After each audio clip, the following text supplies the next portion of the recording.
Bonjour à tout le monde. Merci Claire de ta fidélité, comme d'habitude, pour nous accompagner sur des sujets d'actualité concernant les OGD et plus particulièrement les offices de tourisme. Aujourd'hui, ce webinaire, vous reprendrez bien quelques congés. La période s'y prête bien. Donc, je te laisse vraiment la parole pour tout nous dire sur ce sujet qui intéresse vraiment tout le monde. Bonjour à tous. Alors oui, ce sujet nous paraissait intéressant sur cette période-là.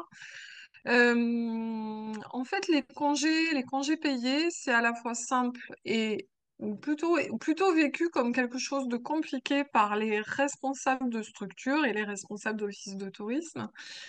Donc voilà, on a pris ce parti avec Véronique de proposer une petite pastille sur le sujet.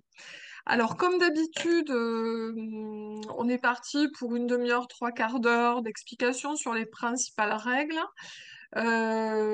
Pour ceux qui sont connectés, vous pouvez évidemment poser des questions via le chat. Et puis sinon, par mail, en off, entre deux webinaires avec plaisir. Alors, un petit préambule. Donc, mon nom est toujours Claire Zanier. Je suis toujours gérante d'un cabinet RH à Montauban, un cabinet où on fait où on accompagne beaucoup de gestionnaires de structures touristiques et d'offices de tourisme. On travaille principalement sur le soutien des dirigeants, sur tout un tas de petits points très opérationnels. On parle beaucoup de santé et de sécurité au travail, on parle beaucoup de dialogue social et on parle beaucoup de gestion des compétences pour faire simple et court. Pour info, j'ai un petit parcours sur les offices de tourisme. J'ai commencé ma carrière dans un petit village du Tarn-et-Garonne comme responsable d'office de tourisme, donc je connais un petit peu votre secteur d'activité. Alors, le contexte de ce webinaire, bah, clairement, c'est les vacances. Alors, c'est les vacances et c'est la saison, donc on sait très bien que c'est compliqué, ça peut être compliqué de positionner les congés. Alors, la question, c'est quels sont les droits et les devoirs des employeurs et des collaborateurs? J'ai pas vraiment la prétention de répondre à tout en une demi-heure, trois quarts d'heure, mais c'est quand même cette idée-là, quoi. Qu'est-ce qu'on peut faire, qu'est-ce qu'on peut pas faire? Donc, reposer les principes de base. Alors, le sommaire, je vous ai resélectionné des règles pour bien donner, bien prendre les congés. J'ai fait quelques allusions aux vacances à Bali, vous allez voir. L'idée, c'est qu'on parte pas tous à Bali en même temps, c'est pas bon pour la planète, mais l'idée, c'est vraiment de se poser les bonnes questions et de voir ce qu'on peut faire. Voilà. Alors, je pense que beaucoup de gens connaissent les règles et peut-être que d'autres sont moins à l'aise sur certains points dont je vais vous parler. L'idée, c'est que vous soyez sensibilisés, que vous ayez envie d'aller plus loin. Ce qui est sûr, c'est que je vais faire un petit focus sur les congés payés des personnes en arrêt maladie. Il y a une petite modification depuis avril 2024, donc c'est le moment d'en parler. Évidemment, vos questions par chat pour ceux qui sont connectés sont les bienvenues.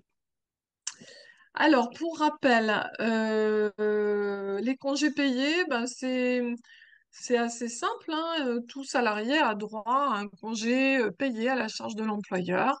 Chaque mois de travail effectif ouvre droit à 2 jours et demi ouvrables, sauf cas particulier.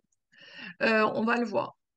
Pendant les congés, l'employeur verse aux salariés une indemnité de congé payé. Alors ça, c'est une règle que tout le monde a globalement en tête. Petite particularité sur les jours ouvrables et ouvrés. Ouvrés, on est sur 5 jours par semaine. Et ouvrable, on est sur 6 jours par semaine. On est bien d'accord que on doit travailler, on a toujours un jour de congé minimum d'ordre public, on a un jour de congé par semaine. Jusqu'ici, tout va bien.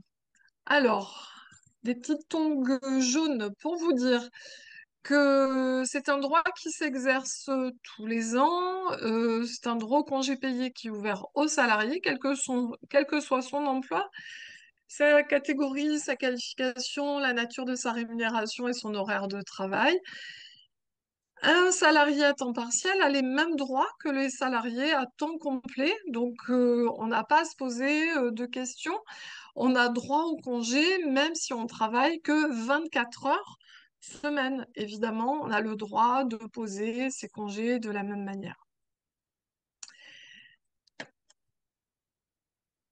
Alors, ce droit s'exerce tous les ans. Alors, je vous ai mis en gros avec un petit smiley, le collaborateur a un droit au repos. Alors, moi, ça fait partie des questions qu'on me pose régulièrement, surtout chez les cadres et chez les responsables de service. J'ai toujours des personnes qui me disent oui, mais moi, l'année dernière, je n'ai pris que 3 semaines, mais ça me suffit, j'avais pas le temps d'en prendre. Alors, dans ce webinaire, il m'a semblé intéressant de rappeler une règle de base, c'est que ces 2 jours et demi par mois travaillés, c'est 2 mois et demi de cotisation, et ben, c'est une règle d'ordre public. On ne peut pas y déroger. En fait, on a droit au repos et l'employeur a un pouvoir de direction et il a le devoir de réguler la charge de travail de ses collaborateurs, y compris des gens qui sont vraiment très très indispensables, et je mets beaucoup d'ironie dans mes propos. En fait, on a droit à 5 semaines de congé par an. On ne peut pas dire, moi j'ai un boulot particulier, donc bah, je vais peut-être pas prendre mes congés cette année, je les répartirai l'année prochaine.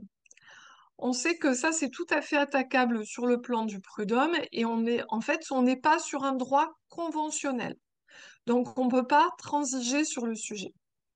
Les congés payés doivent être pris chaque année par le salarié et ne peuvent pas être remplacés par le versement d'une indemnité compensatrice. Ça veut dire que on ne peut pas dire en fin d'année, tu n'as pris que 3 semaines, donc je te paye le reste. Évidemment, il y a des structures qui le font, mais on sort du cadre, carrément, on sort du cadre. L'employeur qui emploie pendant la période fixée pour son congé légal un salarié à un travail rémunéré, alors il faut être très méfiant pour des gens qui pourraient être en saison chez vous. Ils ne peuvent pas travailler s'ils ont un autre emploi à côté et qui viennent faire des vacations, par exemple, guide touristique ou autre. S'ils ont un boulot à côté et ils prennent des congés, vous ne pouvez pas les faire bosser pendant leurs congés légaux. Euh, alors, il faut vraiment que ça soit clair, il faut vraiment être hyper vigilant sur ça. Euh, alors, le risque prud'homal, évidemment, il est pas forcément très évident parce qu'il faut être en mesure il faut être en mesure de savoir que le collaborateur sort d'un CDD, alors d'un CDI où il était en pleine période de congé, mais on peut être, sachant que vous êtes sur des activités saisonnières, je suis obligée de vous maintenir en alerte en quelque sorte, parce que régulièrement, moi, sur des structures type office de tourisme ou hôtel ou resto, je vois bien qu'il y a des employeurs qui se font un peu avoir et clairement, on est hors la loi, quoi. Le salarié qui accomplit pendant sa période de congé des travaux rémunérés, c'est la même chose, qui prive de ce fait les demandeurs d'emploi d'un travail qui aurait pu leur être confié. Si on devait pousser le bouchon, ben, pourrait faire l'objet d'une action devant le tribunal judiciaire et ça serait le régime d'assurance chômage qui viendrait les chercher. Ça reste théorique, mais il faut avoir ces règles en tête. Voilà. Alors, il y a une autre règle que je n'ai pas notée, euh, c'est la règle des comptes épargne-temps. On pourrait très bien avoir des gens qui n'arrivent pas à prendre leur congé et qui mettent leurs jours de congé sur des comptes épargne-temps. Ça reste un système dérogatoire et sûrement pas sur la totalité des congés. La majorité du temps, on permet simplement une semaine maximum, l'équivalent du fractionnement de la part fractionnée. Et on va en parler un peu plus tard. Donc, c'est vraiment le premier principe. Euh, je pense que certains pourront penser que j'enfonce des portes ouvertes parce que quand on arrive au mois de juin, même si on est en époque de saison, bah, on se pose quand même la question d'une pause estivale. Mais je suis bien obligée de dire qu'il y a des personnes qui peuvent passer du temps sans prendre de congé. Il y a clairement un risque pour l'employeur.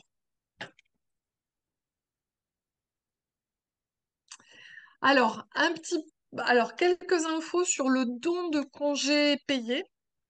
Alors, je parle bien de congés payés et non pas de repos. Quand vous êtes en annualisation du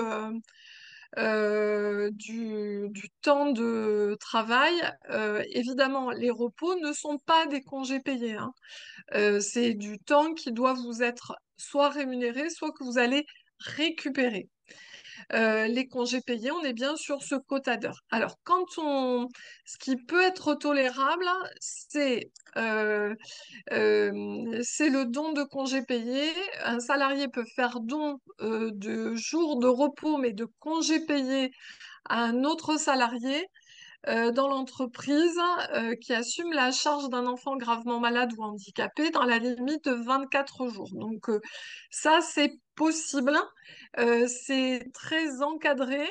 Évidemment, il ne faut pas aller jusque-là, mais on peut avoir dans des structures un collaborateur ou une collaboratrice qui fait face à des difficultés personnelles et on va donner quelques jours pour que cette personne puisse s'occuper de son enfant gravement malade. On est dans l'attente de décrets d'application sur l'équivalent pour les personnes qui sont aidantes d'adultes soit fragilisés, soit handicapés, donc les parents, les grands-parents, et tout ce qui concerne le statut d'adulte aidant, tout ça, c'est en train d'être remouliné. Donc là, je ne sais pas quand est-ce que va sortir le décret d'application, mais ce n'est pas un sujet pour l'instant. Je vous ai juste mis les congés pour charge d'enfants gravement malades ou handicapés. Je vous ramène à la loi et on peut en parler en off si vous le souhaitez. Alors, le calcul des congés payés. Alors, j'ai fait une boulette. Excusez-moi, ne devais pas être réveillée quand j'ai écrit ça. Je ne l'ai pas relu. La période de référence, évidemment. Non, non, pardon. En fait, c'est bien ça. Du 1er juin au 31 septembre. Alors, on a une période de référence. Alors, on a du 1er juin au 31 mai.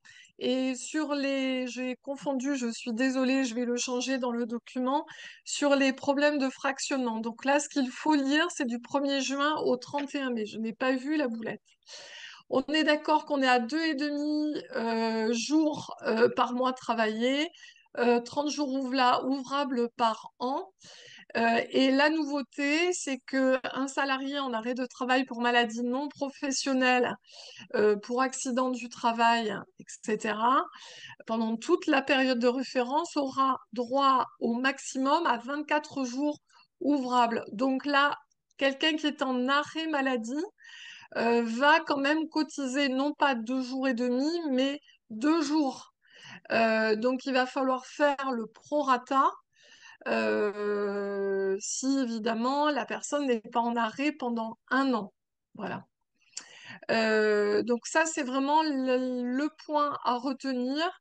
On sait que lorsque les personnes étaient en arrêt maladie, c'était le droit conventionnel qui s'appliquait. Aujourd'hui, on a une règle d'ordre public qui a été posée.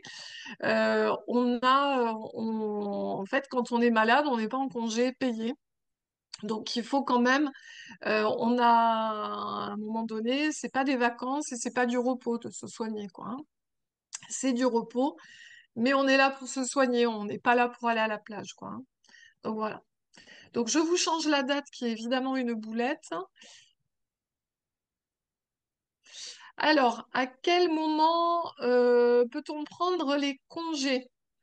Alors, en théorie, dès l'embauche, en fait, on peut tout à fait avoir une tolérance et prendre des congés dès le démarrage. On n'est plus sur un système où il fallait attendre un an. Ce qui est sûr, c'est que sur les fiches de paye, vous devez avoir le compteur de l'année et le compteur, ben, après, idéalement, quand même, il faut que les gens aient cotisé leurs congés pour pouvoir les prendre. Alors, si quelqu'un a été embauché à partir de février, s'il veut prendre des congés en juin, ben, idéalement, c'est de lui faire prendre les congés qu'il a déjà cotisés. Le risque de prendre des congés par anticipation, si la personne s'en va de son poste de travail, on ne peut pas lui réclamer une somme d'argent ou des congés ou du travail en plus, ça, c'est pas possible. Donc, il faut quand même veiller à ce que la personne prenne des congés quand ça a été cotisé. Donc ça c'est voilà, c'est une petite méfiance. Normalement, ce qu'on fait, alors ça dépend le compteur que vous avez mis en place. Pour ceux qui sont restés du 31 mai enfin du 1er juin au 31 mai, on considère que tout ce qui s'est passé avant le 31 mai peut être pris à partir du 1er juin. Et à partir du 1er juin, on cotise pour les périodes d'après. Donc, alors, que ça soit au 31 décembre, 1er janvier, comme certains font, maintenant on commence à voir les doubles systèmes. Et 31 mai, 1er juin, peu importe, c'est le même principe, il faut avoir cotisé. C'est le seul écueil dont je souhaitais vous parler, c'est éviter de prendre trop de congés par anticipation. Donner ou prendre des congés par anticipation, parce que le risque, c'est de ne pas pouvoir faire récupérer si les personnes sont en fin de contrat. Alors, les conjoints et les partenaires liés par un PACS travaillant dans la même entreprise ont un droit au congé simultané. Alors, ça fait partie des sujets qu'on peut aborder quand on travaille on fait travailler un couple dans une structure. C'est pas un droit qui est forcément très appliqué, mais c'est un droit enfin, sur lequel on peut travailler, quoi, hein. Les dates de congé sont définies dans le courant du premier trimestre. Elles peuvent être modifiées dans un délai d'un mois avant la date de départ prévue. En cas de différence sur le choix des dates entre les salariés d'un même organisme, l'employeur appliquera obligatoirement l'alternance. Donc l'alternance, ça n'a rien de politique. Ça va être de dire, bah ok, tu es parti en août cette année, tu partiras en juillet l'année d'après. Voilà. Pour les salariés qui ont des enfants scolarisés, l'employeur s'efforcera d'accorder le congé principal pendant les vacances scolaires. On va voir, c'est aussi, ça c'est pas une règle d'ordre public, hein. En fonction des activités, ça c'est l'employeur qui va décider. Là, on est sur des règles qui ne sont pas forcément, qui ne sont pas d'ordre public.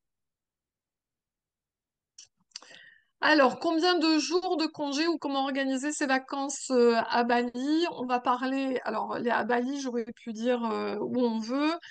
C'est souvent la question qu'on me pose, qu'est-ce qu'on fait, comment on prend les congés? Alors, on va parler de fractionnement. Combien de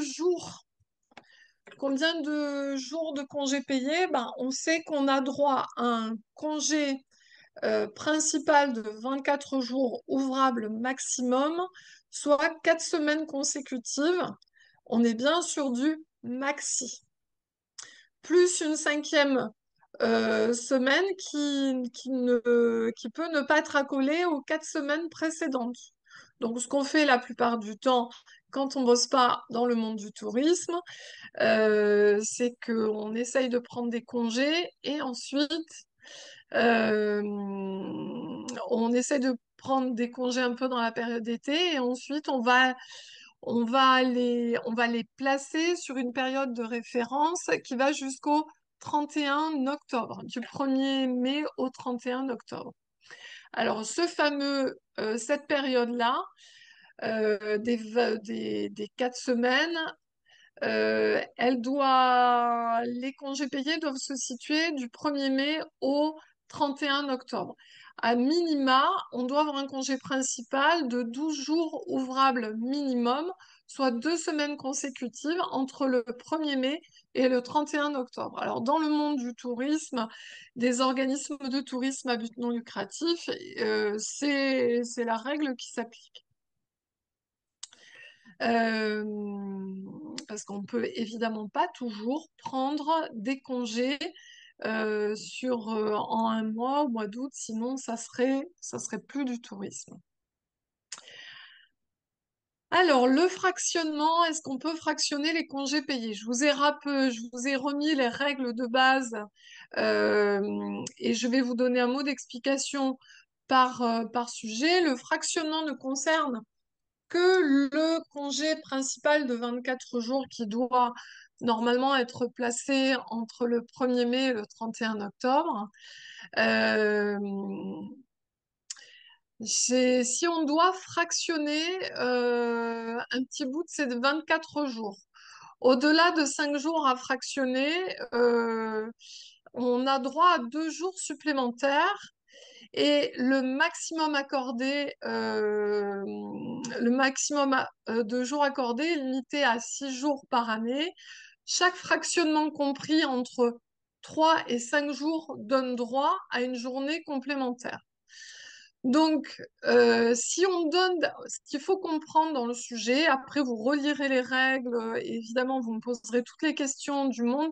L'esprit de la loi, c'est de dire on doit donner des congés de manière bloc aux personnes et que si on fractionne tout ça, on va donner aux collaborateurs des jours supplémentaires. Donc ça, c'est un calcul qu'il va falloir faire. En gros, il est préférable de donner à des collaborateurs des congés en septembre et sur des gros blocs si vous ne pouvez pas donner des congés en juillet-août, mais préférez les gros blocs pour limiter l'accès à ces jours de fractionnement. Après, voilà, ça peut être un choix de la structure de fractionner et de donner droit à ces jours complémentaires. On est bien d'accord que le fractionnement se situe sur ces 24 jours. Si on n'arrive pas à donner plus, idéalement, voilà, il faut vraiment donner quand même beaucoup de congés sur cette période 1er mai, 31 octobre. C'est la limite, ça fait partie des règles de votre convention collective. Allez, une autre question importante. Alors, juste le fractionnement, chaque cas est unique. Vous n'hésitez pas à me solliciter par mail parce que euh,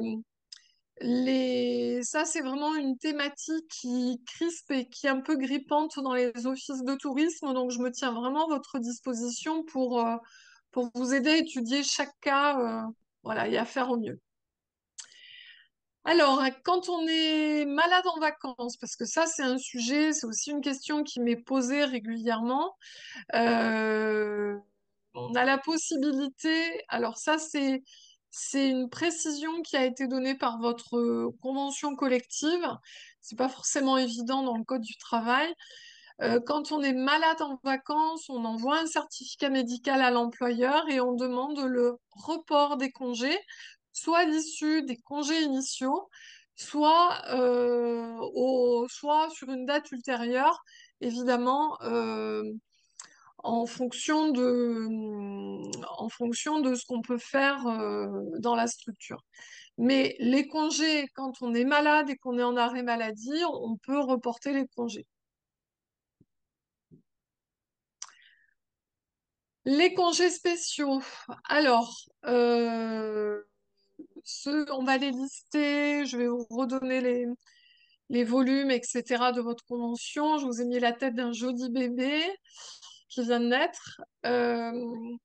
Ces congés doivent être pris au moment de l'événement, sans condition d'ancienneté en jour ouvrable. Ça, c'est la règle. Souvent, on me dit, ah, ben, il est arrivé il y a que 2 mois, donc il peut pas. Bah, si, il peut.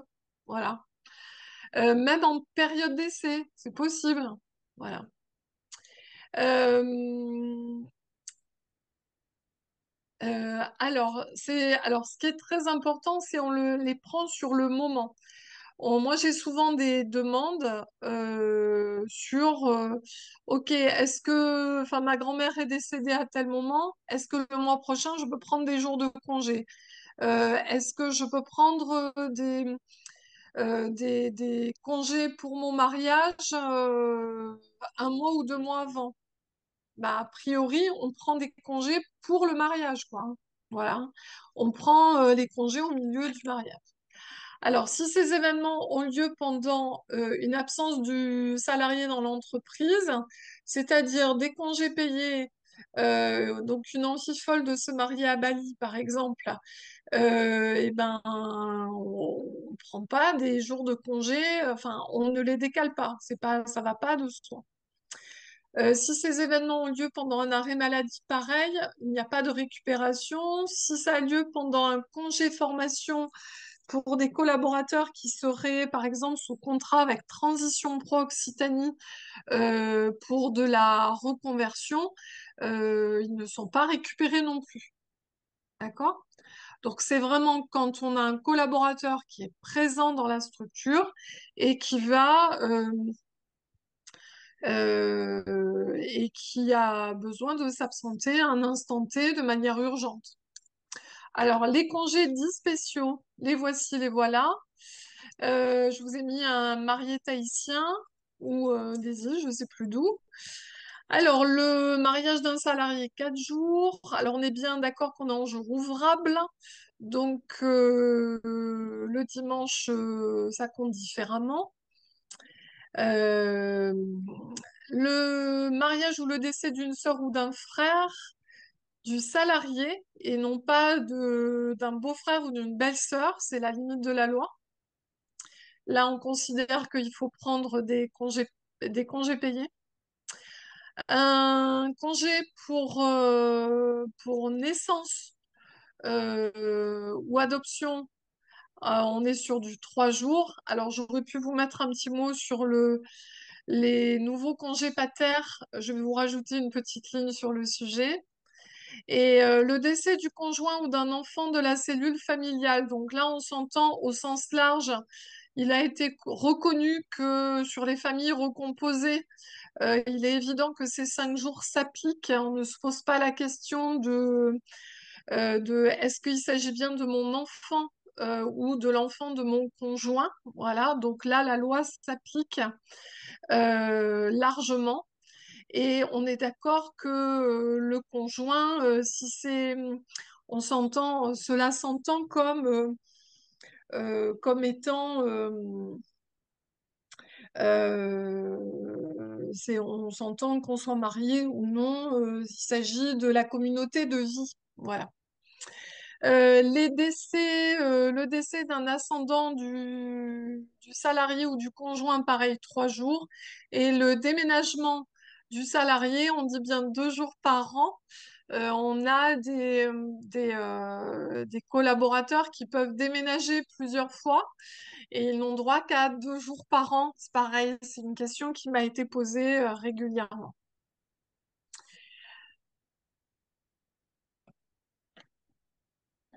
Alors, euh, vous avez les autres congés, donc les événements, tous les congés pour événements d'ordre familiaux, d'ordre familial, les congés de formation économique, sociale et syndicale, les congés mater, les congés parentaux, les congés sans solde. Donc les trois premiers sont intégrés à une notion de temps de travail effectif.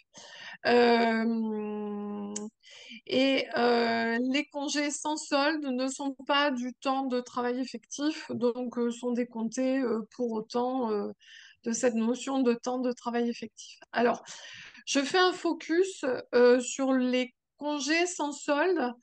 Euh, c'est intéressant de les codifier. Alors moi, j'ai une petite remontée de terrain d'office de tourisme où on a pas mal de collaborateurs qui ont la vingtaine et ils sont très à l'aise avec l'idée de prendre des congés sans solde. Alors, il faut expliquer que le congé sans solde, eh ben, c'est au bon vouloir aussi de l'employeur. On n'est pas du tout obligé d'accepter un congé sans solde. Euh, donc, il faut vraiment vous poser la question de comment on gère ça. En fait, le travail n'est pas à la carte, hein, on est bien d'accord. Et voilà, on n'est pas obligé d'accepter un congé sans solde.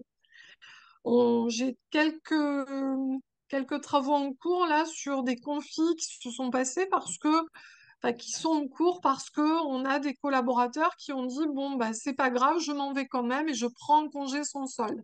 J'y ai droit. Non, on n'y a pas droit. C'est pas une obligation, c'est en concertation avec l'employeur. Donc voilà.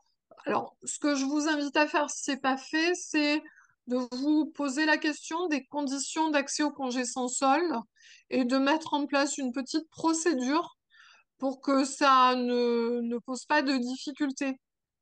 Voilà. Donc, sachant qu'on a des collaborateurs il y en a qui ont très très besoin de travailler, heureusement, et puis il y en a d'autres qui sont plus sur plusieurs projets à la fois, donc la question du congé sans solde peut se poser. Voilà, donc pour les autres congés, je vous mettrai une petite grille avec les jours possibles, les règles, les liens, etc. L'idée, c'est de vous dire que ce sont d'autres congés, que c'est hyper codifié, que ça mérite pas on en discute trop. Là, ce qui m'a paru important lors de ce webinaire, c'est de reposer les règles de congé. Il faut vous interroger sur les règles de fractionnement. Il faut vous poser la question de ce qui se passe en cas de maladie. Voilà. Ça, c'est vraiment le sujet important du moment. Euh, Aussi, grande méfiance, et je terminerai là-dessus, grande méfiance sur le fait que les congés, c'est vraiment un temps dont les collaborateurs ont la libre disposition. Euh, c'est bien en fait, on est là pour se reposer et se déconnecter. Donc non, pendant les congés, on ne lit pas ses mails théoriquement, on ne lit pas ses mails, on ne traite pas des problèmes de boulot. En gros, on va à la plage, on prend des tongs jaune fluo comme je vous ai montré dans ce webinaire, on se déconnecte et on oublie le travail et on se déconnecte.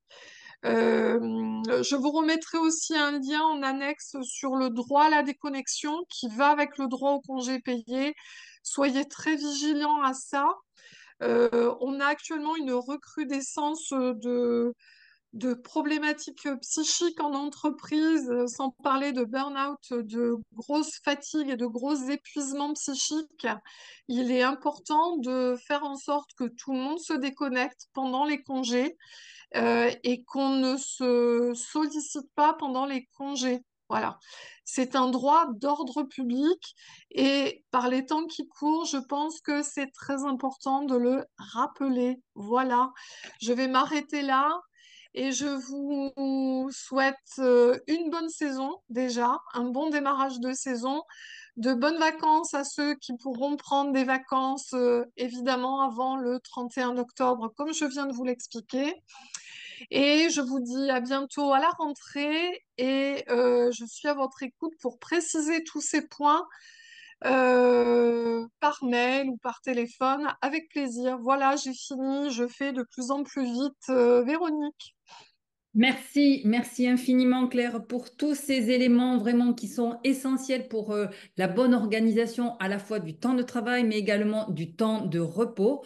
J'invite donc bien évidemment l'ensemble des collaborateurs à retrouver donc toutes ces informations sur notre site internet sur lequel donc on va donc télécharger la présentation de Claire. Comme elle l'a précisé, Claire se tient à votre disposition pour toutes les informations concernant ce sujet ou tous les autres sujets qu'elle a traités auparavant.